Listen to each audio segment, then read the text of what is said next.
Welcome to After Hours Theology Club, where two theology profs, Jason and Joel, kick back after class for informal, thought-provoking chats about faith, scripture, and life. Whether you're a fellow theology nerd or just curious about big questions, pull up a chair and join the conversation. All right, we did it.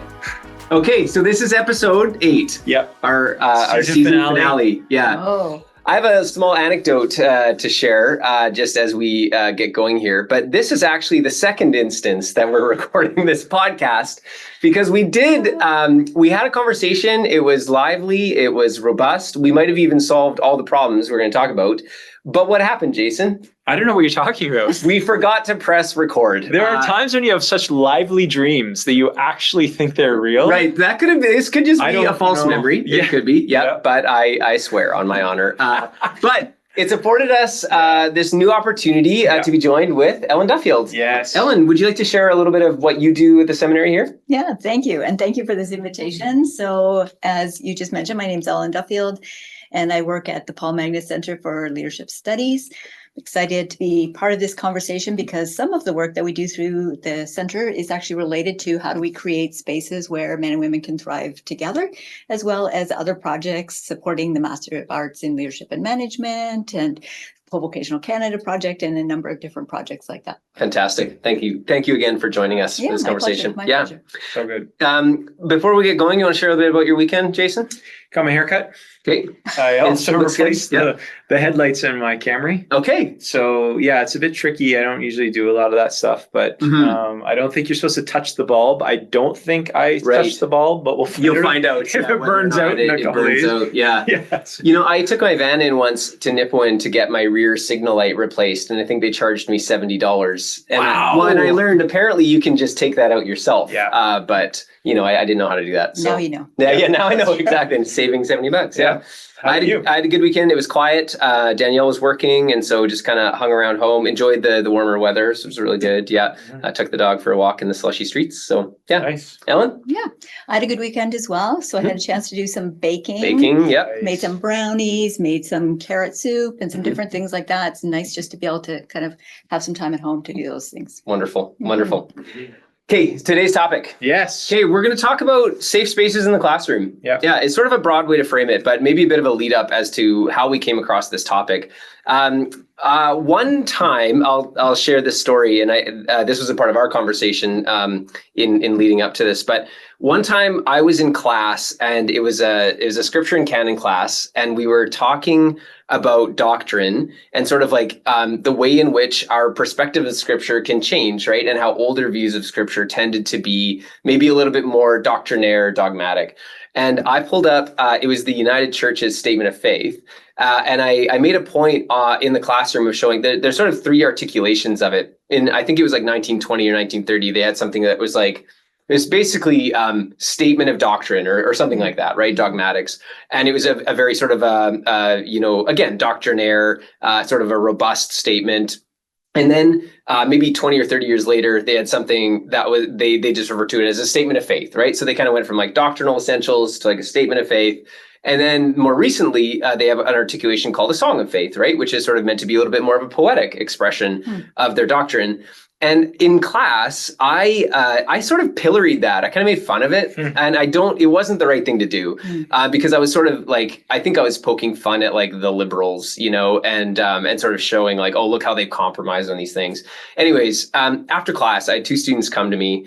And they very graciously said, hey, you know, we didn't feel really great when you were talking about that because it felt like you were insulting brothers and sisters in the faith. And like, I don't know if they had any, friends or family in the United Church, but their point stood, right? That I was just like, yeah, like, why am I doing this? Like, and I realized like I was doing it for a laugh, right? And so through that opportunity, kind of caused me to reflect on like ways in which like I've said or done things that like from the front of a class, like, I'm maybe not thinking about how this is coming across to other people. And like, unless something is said or that's brought to light, then it's just going to continue on, right? Like the next year I'd maybe do the same thing, right? Or whatever it happens to be.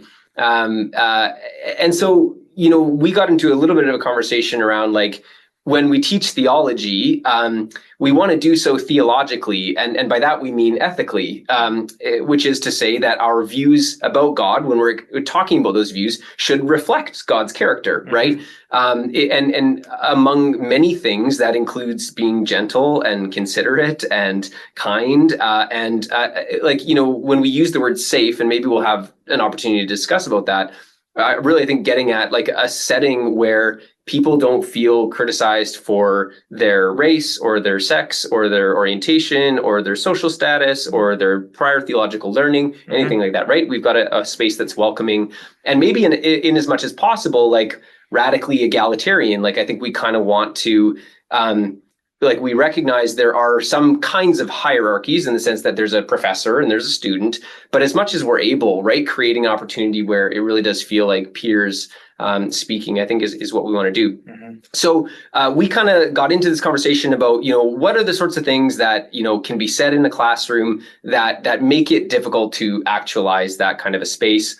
We asked for some feedback. We got lots of great feedback here, and we're going to have an opportunity to go through some of that. But we really wanted to welcome you in, Ellen, because again, part of your research, speaking about men and women flourishing in seminary environments, and I think your unique insights, we'd really welcome your views on this. But how does that sound? Sound like a good conversation, good setup with what we're going to do? Sounds good. Yeah, and I'll also say, even from my own experience in theology class, I was talking about, I want to have a conversation about gender and ministry, and I wanted to find the women, I wanted the women to kind of speak up about their experience and what they think. And I had one person say, and it was kind of crickets, right? I wasn't really getting much. And one of the women said, because I said, this is a safe space. And she said, no, it isn't actually a safe space. So I think it's helpful to have Ellen here, because sometimes I'm not even aware of what some students might feel is actually, this is not safe to contribute. And here's the reasons why. Now, they couldn't say it on that day, but hopefully some of that will surface here too. Right. So I think it's an important conversation. Yeah, that's great. Yeah. Okay, cool. Well, why don't we kind of start? So I'll give an acknowledgement here. This is sort of our pile of feedback that was, again, very helpful, but maybe belongs in a class that's slightly different than some of the other matters we're going to discuss. But I do think it's worth acknowledging some of these things. Some of the feedback that we got was, when professors speak with a kind of vocabulary or language that excludes people based on knowledge, right? If words are being used or concepts that just, there's not a lot of hospitality at the level of the professor to make these ideas known, people can feel left out, right? So there's some of that.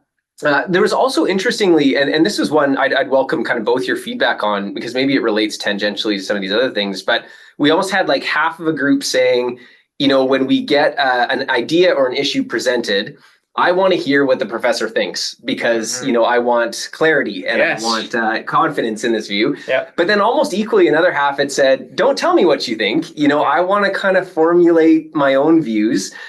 So we could probably set the table and say there's room for both of those perspectives, but I'd be interested on both of your accounts. Like, when you teach, like, where do you tend to land? Do you try and, keep things open-ended, or do you try and, sew it up and kind of say, this is what we should believe? Either one of you, welcome your thoughts on that. Ellen, go for it. Yeah, such a great question. Yeah. And just a huge appreciation for all the students that Absolutely. put in this amazing feedback and these great questions. I would say a couple of things. One is, maybe for me, it depends a little bit on the topic, right? So there's certain things where I would feel a bit more comfortable coming down going, like, I believe in this strongly, and here's why, and here's how I got here. Right. But then there's a whole bunch of other things that I'd much rather were opportunities for exploration and co-creation.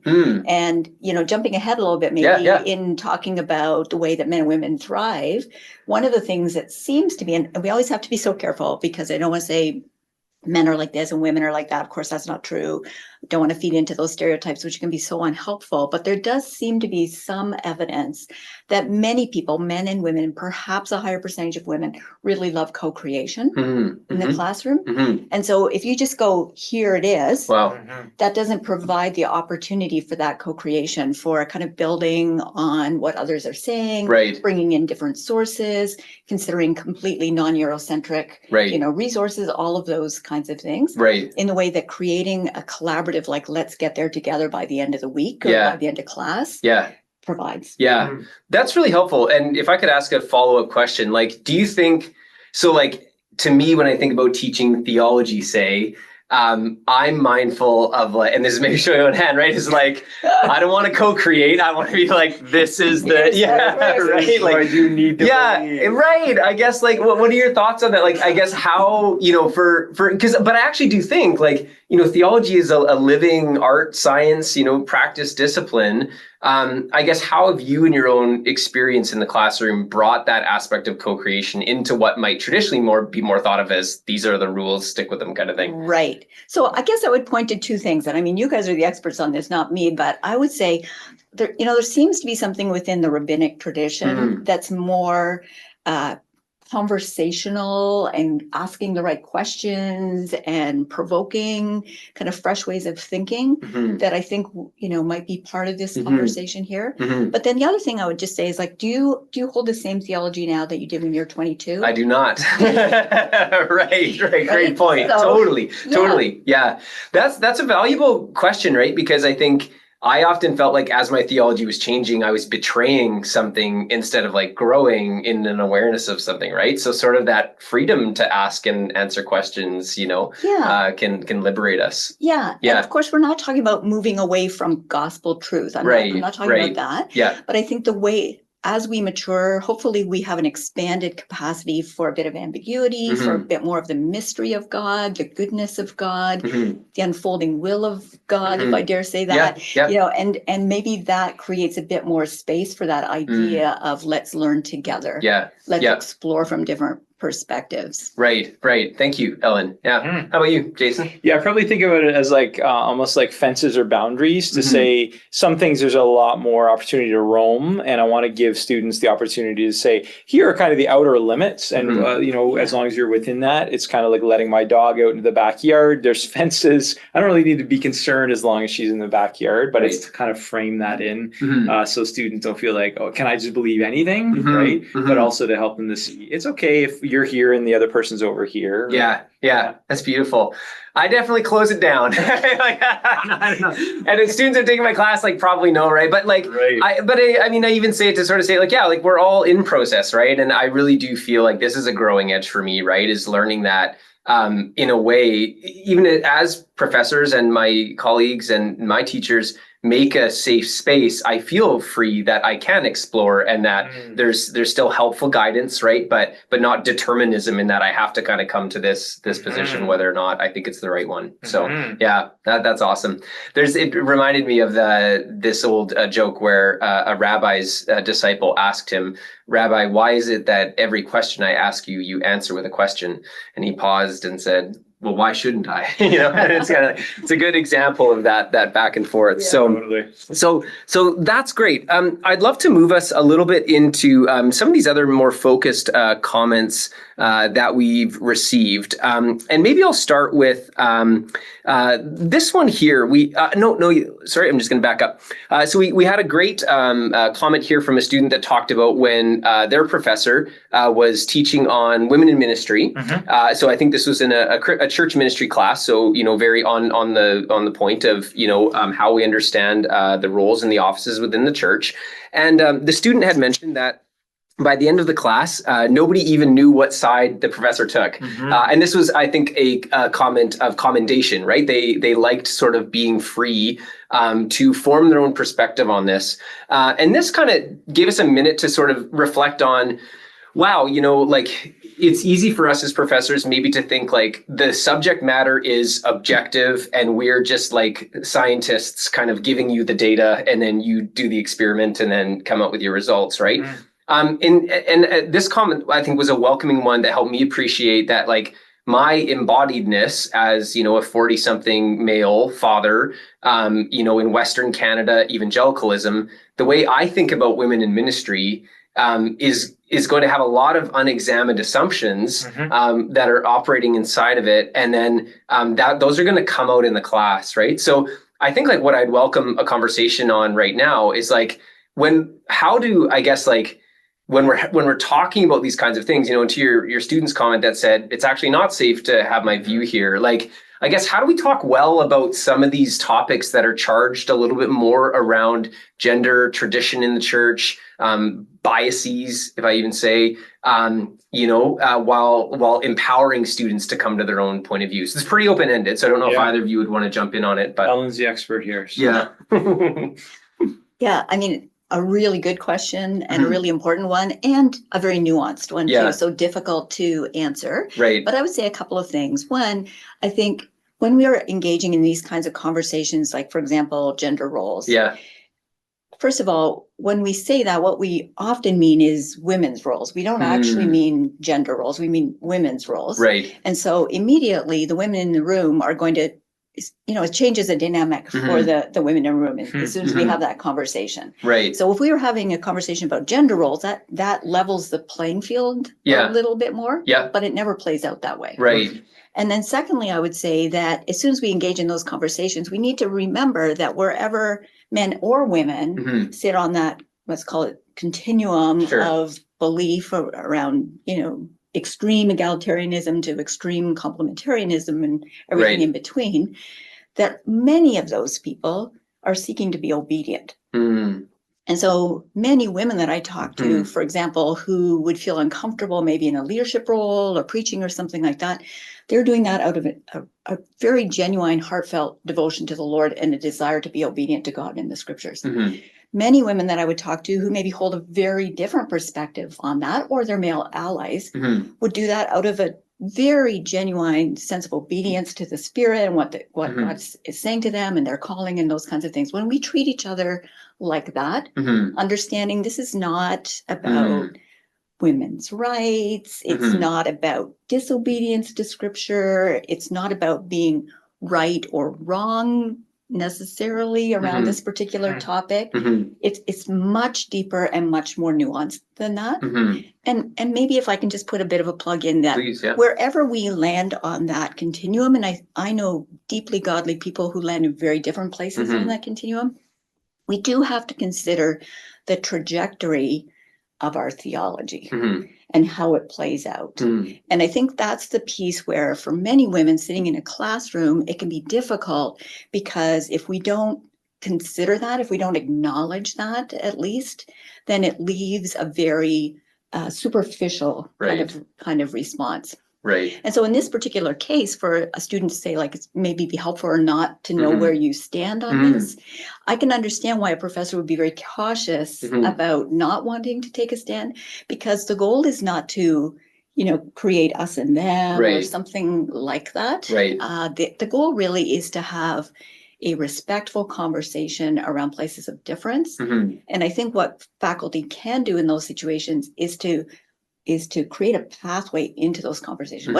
What happens is they just got to get dropped like a bomb into a conversation about a whole bunch of other a little bit more safe things for men and women, but in this case for women.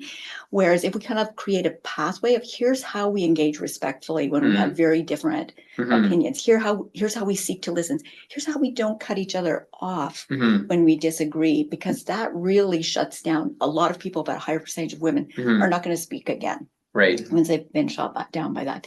Here's how we don't power up with our body language. Here's how we don't power up by quoting Luther or whoever. Right. Here's how we don't pull in all these power differential moves that make it very difficult to have an actual respectful conversation. Right. Yeah. There's so much there I want to mine. I don't want to cut you off. Did you want to say something before? No, that's great. I have so many interesting tidbits just of what I'm hearing. I'd love to probe, but I think it's good. Yeah. So when you talk about creating a pathway for some of those conversations, would you see that even playing out in curriculum design, where we're not just kind of dropping, could you say more about that? What might that look like, to facilitate more understanding and conversation that way? Well, perhaps it's no different than an author who wants to write something and kind of build towards a point, or a parent who knows they need to have this really significant conversation, but you're not going to do that, on the way home from school when your child is really tired or something like that, right? You think through what's the wise and respectful and careful way for us to get to the point where we're ready to have that conversation. And in my experience, both as a student and now as a faculty, and in observing a lot of other people and talking to a lot of women as part of my research, that does not often happen. So what happens is we're just and then bomb. Right.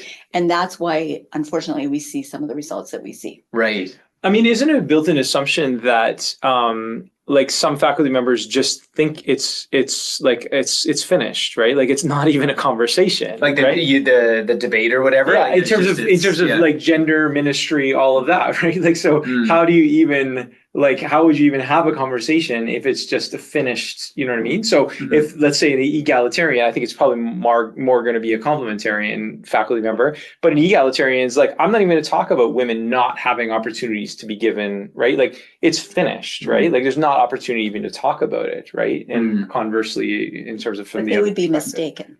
Because it's not finished, right? And so I think that's the point, is that often we come in with our own set of assumptions, whatever those might be, not realizing that there will be people in any group of evangelical Christians, there probably will be people, students, other faculty, whatever, who hold different opinions and have had different lived experiences than ours. Right.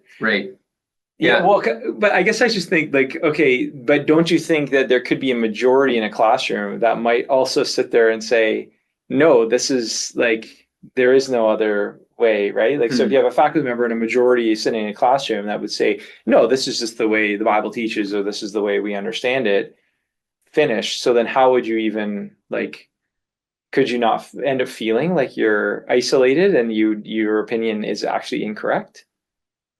Does that make sense? Yeah, I mean, so I guess, are you speaking to this could be a situation in the classroom where maybe a student feels that way?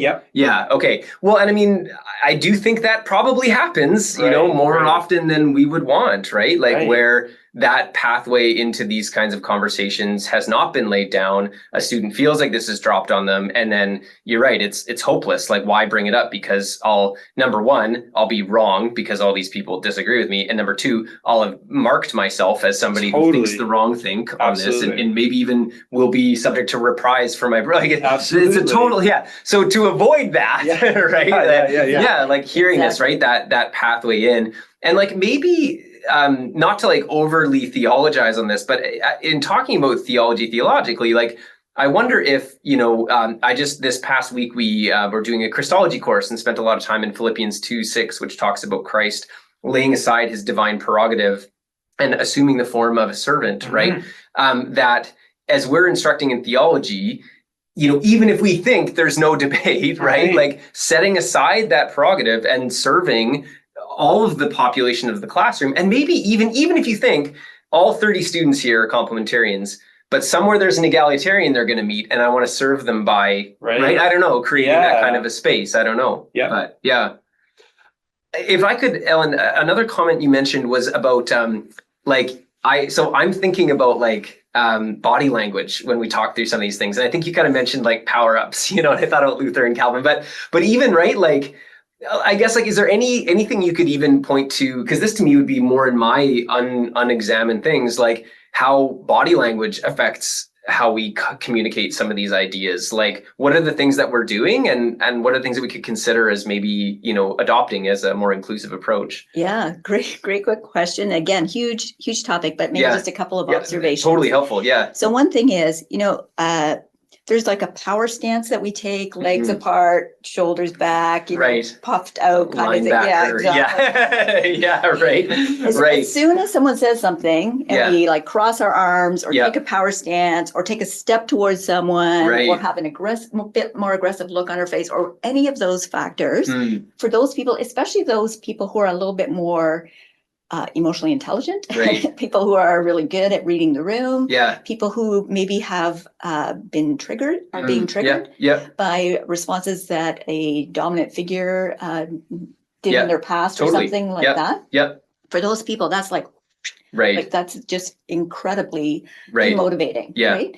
And then even things if we're standing and everybody else is sitting, maybe just pull up a chair, right? And just, I'd love to hear more about that. Just sit down. Or maybe it's something the way that we're dressed, a little bit more appropriate for the way that people are dressed in the room. Or maybe we don't start pulling stuff off our bookshelf to show how many authors we've read about this and how we can quote and how we can read from the Greek and whatever. Yeah. Maybe we just go, tell me a little bit more. And I'd love to tell you a little bit more about how I landed where I am. Right. So it's not like it's not like a giving way, but it is a giving space. I think.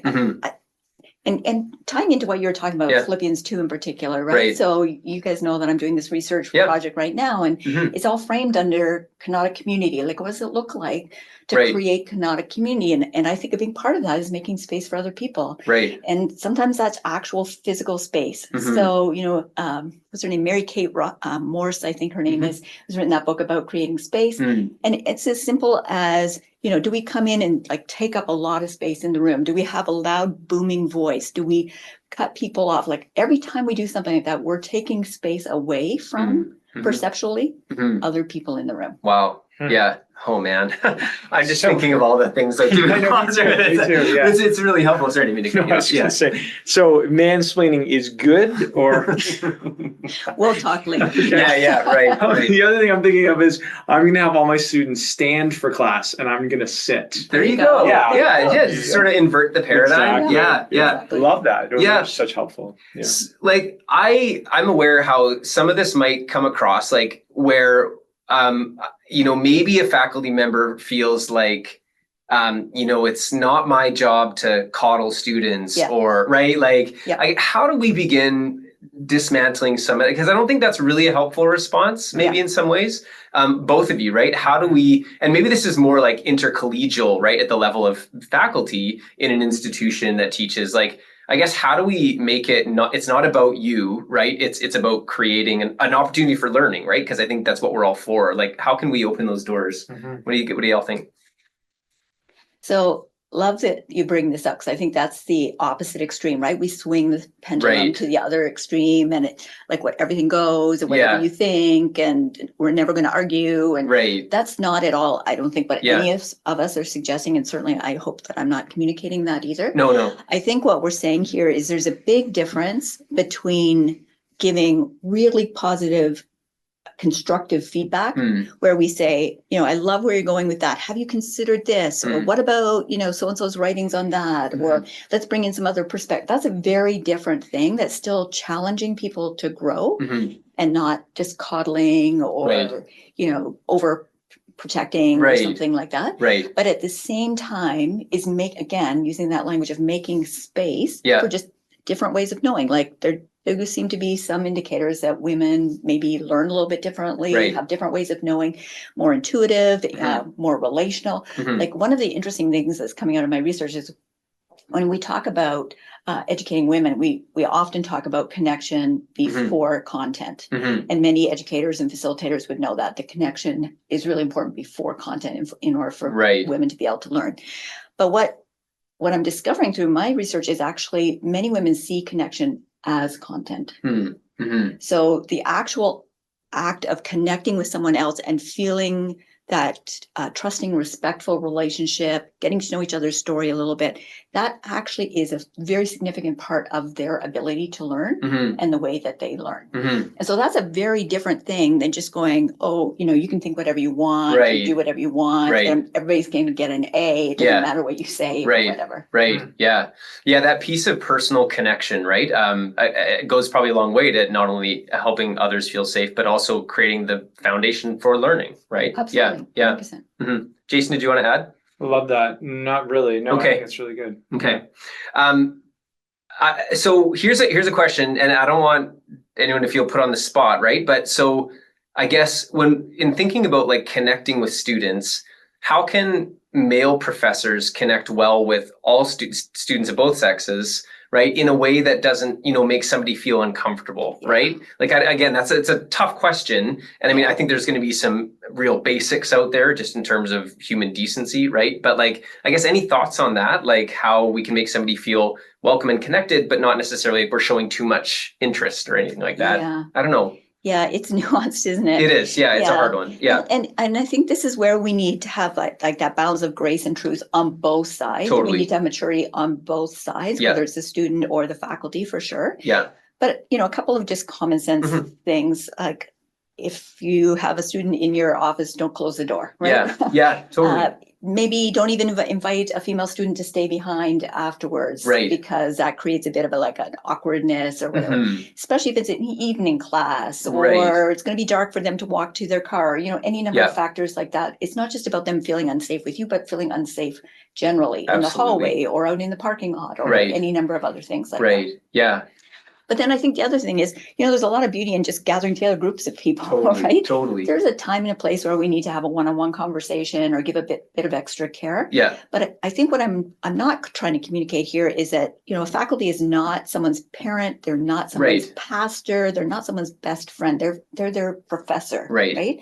But there's a way of being a professor that can make space within the group and with themselves of being just a little bit more open and vulnerable and having that relationship that still feels safe and inclusive for everybody. Yeah, that's really helpful feedback, Ellen. Thank you.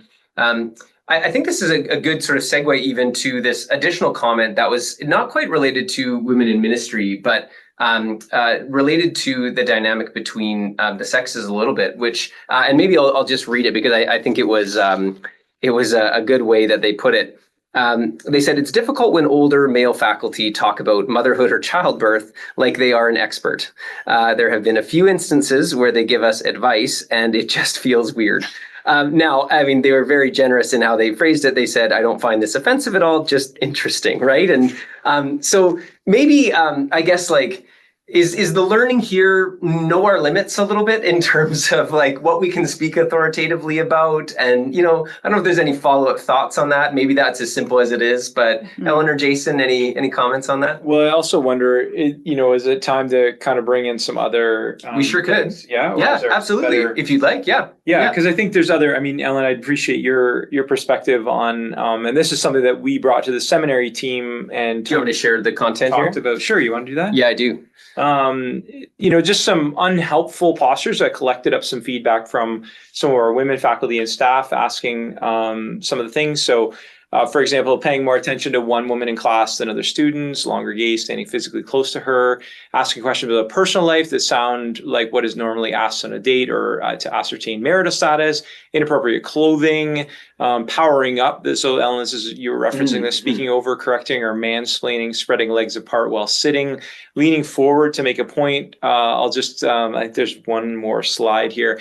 Inappropriate physical boundaries, hovering over women, coming up behind women, touching, example, a shoulder or arm, inappropriate encouragement, comments about clothing, how one looks, or giving solace to someone who's crying by putting their arm around, your arm around them, asking women to stay late, especially if there not be others around, expecting women to prop up male anxiety and insecurity. Not only does this feel inappropriate to expect, but also is considered your spouse or significant other's job, and therefore crosses boundaries. I'll just do one more here. Talking about sex or sexuality, we don't want to hear about your porn addiction. We care about you, but you should get the needed help you need. Talking about things that might be triggering, like rape or loss of a child, and ability to have children, without acknowledging that they may be triggering or anything like that, and then providing support or safety. And then describing a woman as strong or opinionated. This is code for bossy or worse. So maybe we'll just pause there. Ellen, there's lots there.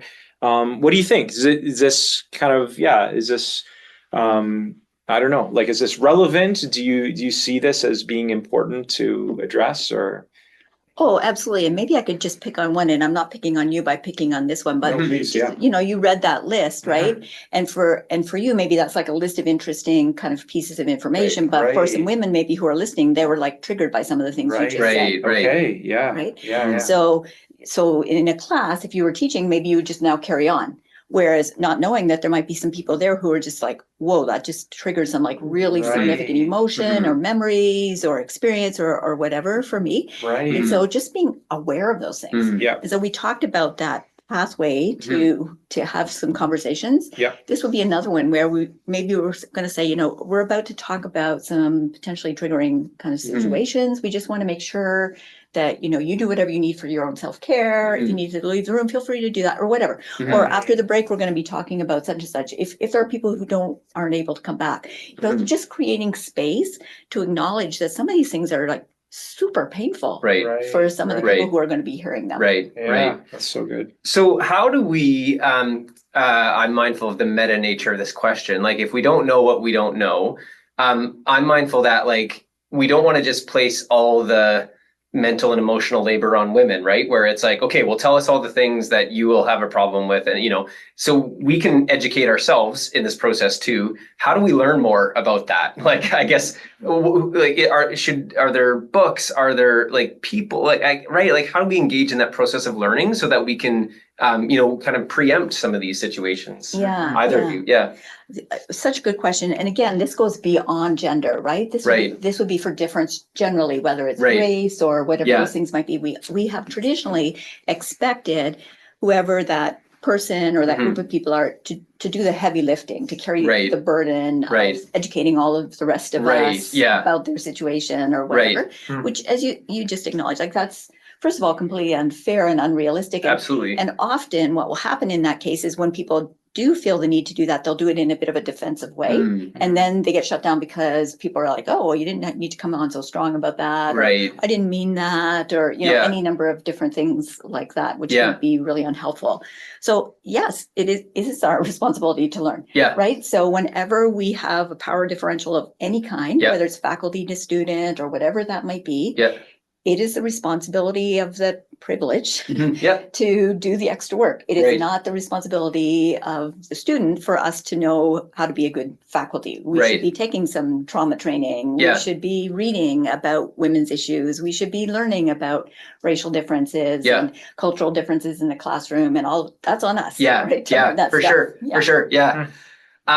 Jason, you're a dean of a seminary, Okay. and traditionally, I think Briarcrest has probably landed in more of the conservative realm of some of these things. Right. I can imagine some of these ideas going over like a lead balloon. Okay. So how does the culture change, right? When it comes to, like, some of the things that we're saying, like, I guess as a leader in an organization like this, I mean, both of you leaders in your own right, how do you start shifting the scales there a little bit, right? Where, I mean, I could just say, well, this is a liberal concern, right? I'm in a sort of a stronghold of conservative, and I don't have to Right. worry about this, right? Yeah, How do we yeah. start changing culture on some of those things? Well, let me ask you in return, what is the liberal nature of this? Like, what makes it liberal? Some of the language, right? So, okay, Okay, these okay. are, I would say, traditionally, right? So, Okay, like, yeah, if you yeah. start talking about privilege, I Yeah. think that, and here's how I know. Right. I'm a recovering Pharisee, and it's like I can tell, I think, how some of these Okay. words land, Yeah. right? When we start talking about things like emotional labor or class distinction or privilege or things like that, Right. and especially differences in between sexes, Yeah. I think you're for sure going to find some people are reactionary and maybe not just like, oh, great, please tell me what I'm doing wrong, and then, Right. you know what I mean? Yeah, totally. So, I mean, feel free to disagree, but that's how I read it. So, Right, would right, you right. disagree? Do you think, like, I don't necessarily hear, like, I can see what you're saying. Like, Yeah.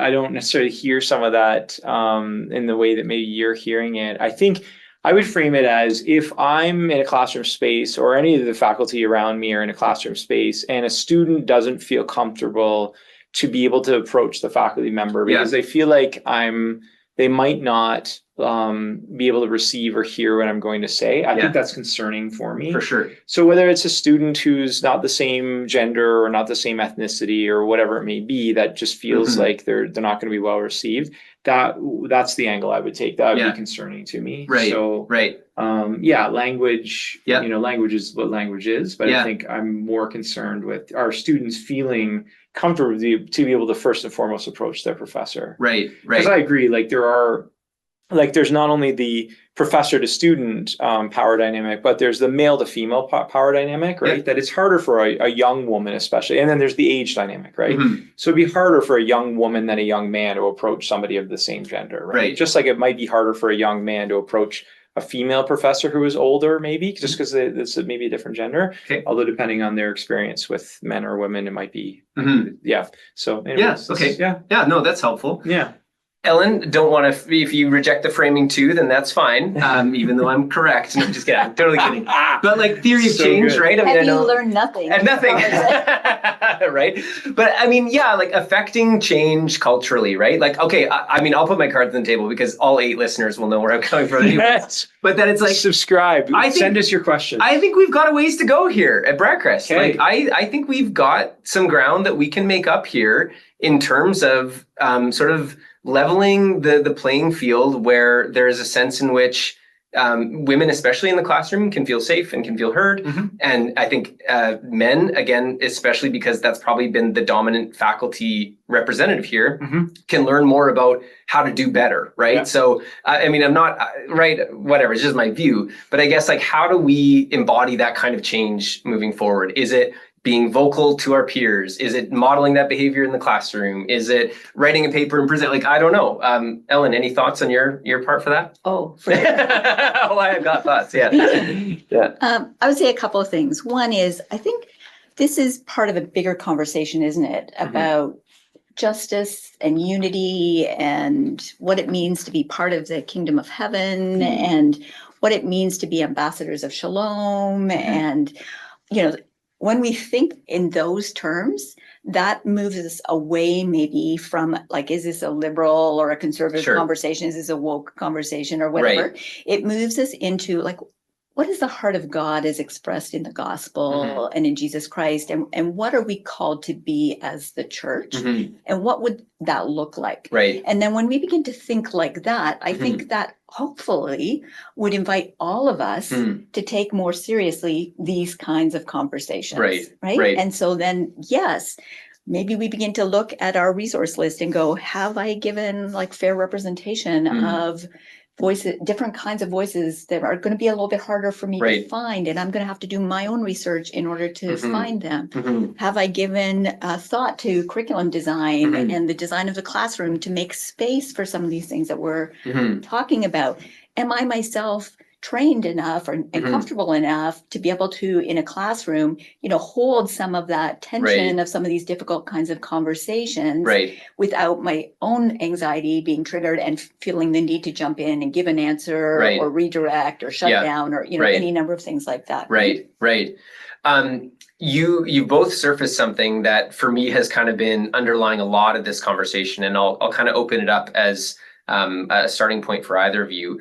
But like, so when we, I guess like when we're talking about some of these things and we're sort of, you know, that list that we kind of went through, you know, identifying certain things, or a student in the classroom hears something, like, I guess how I'm mindful that it's like, I don't want to put all the onus on the student to be the one who has to say something, just because I feel like it's got to be so hard. Like I have a hard time speaking up, and I'm a professor here, right? Like, how much more so for a student? Or even if I was sitting in on like a class, right? Say you were teaching and then say you did something, like, I don't know how I would bring something up. So I guess like, you know, how, like, is there any way that we can, I guess, surface these issues or talk or engage in a way that doesn't just put the onus on the person who's, you know, affected by it, if that question makes sense? Yeah, I think it does. I mean, again, I can't speak to the female perspective, but I know that if it's someone like if there's change that's going to happen, it's going to because someone starts to say, it's time for me to speak up, right? It's time for me to raise this issue, because no one's going to raise it if I don't, right? This is my experience, and this is how I'm feeling uncomfortable about this.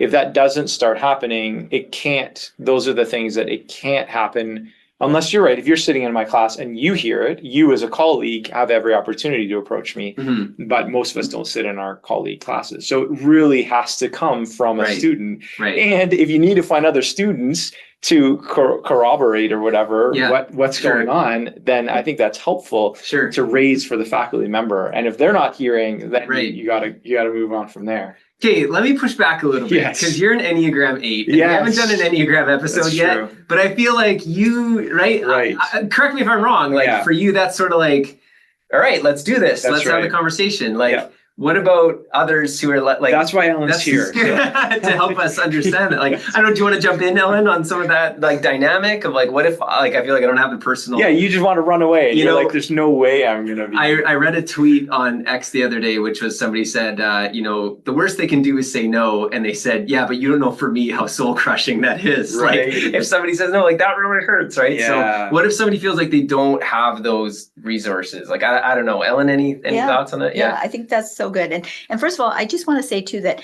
some of the research that I've been doing recently has been in a seminary setting, not necessarily in the college or high school setting, but overwhelmingly there's a really positive response of women to the faculty in the seminary. And so I just want to acknowledge that there's a strong sense that people are respectful, they're being treated in students are being treated in respectful ways. So I just want to put that on the table. But then I would say that for sure there's going to be some people in the room that they would rather, have root canal than go and talk to their the professor. Yeah, totally. Yeah. Yeah. So whatever we can do to lower those barriers, I think is really important. Yeah. So suggestion box on the table, like some simple little anonymous way for people to give feedback during class rather than wait till after class when you put the evaluation in and then you find out, oh, wow, on Tuesday this happened. I could have resolved that by Wednesday. Right.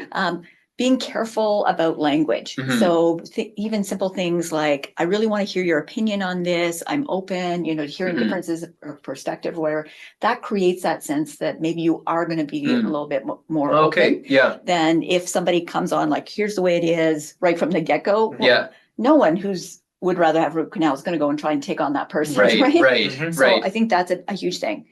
Going in groups, that's another thing for sure. But also I think we just want to be aware of the fact that although we don't want to put the weight on students, we do want to encourage students to grow in their sense of agency, to grow in their sense of voice.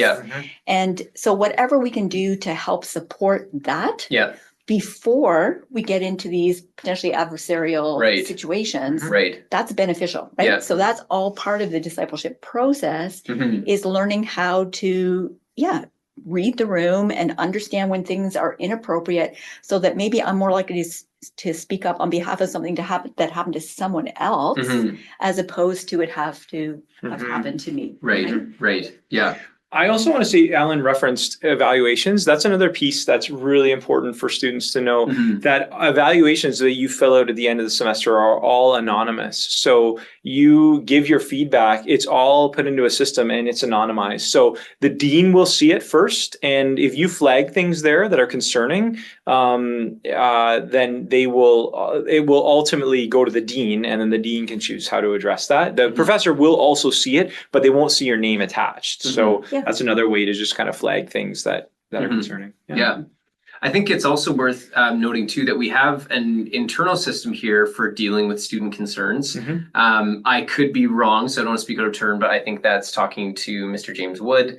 I just point up because I know he's upstairs. not sure what the office is, right? But there are, maybe if a student doesn't feel like they can go to the professor, maybe the dean, right? But there is a person to talk to, right? Which can kind of help resolve some of these challenges too, that maybe helpfully triangulates it in a bit, right? In a professional sense, right? So, And I think that's specifically around harassment. That's, I think, the harassment policy. If you Google harassment, that's there certainly at that level. Right, for sure. Right. Yeah, that's really good. Yeah. I think I've only got one comment left, but I'm desperately trying to hang on to it in my mind. Try hard, Joel. I might miss it. Do you have thoughts on all of Well, I have the answers, and so I don't have thoughts.